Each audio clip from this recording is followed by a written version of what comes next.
Usimdharau huyu mjusi, kwa sababu anachofanya hapa si kutembea tu. Huyu ni aina ya mjusi inayopatikana Afrika.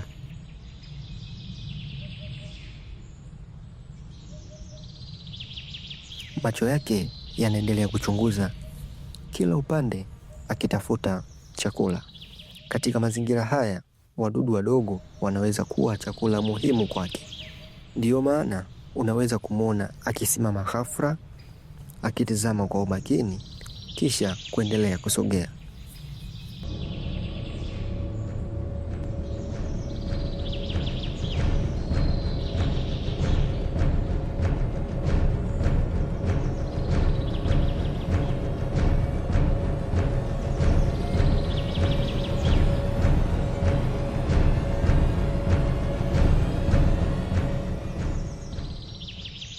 Kila sekunde kwake ni muhimu.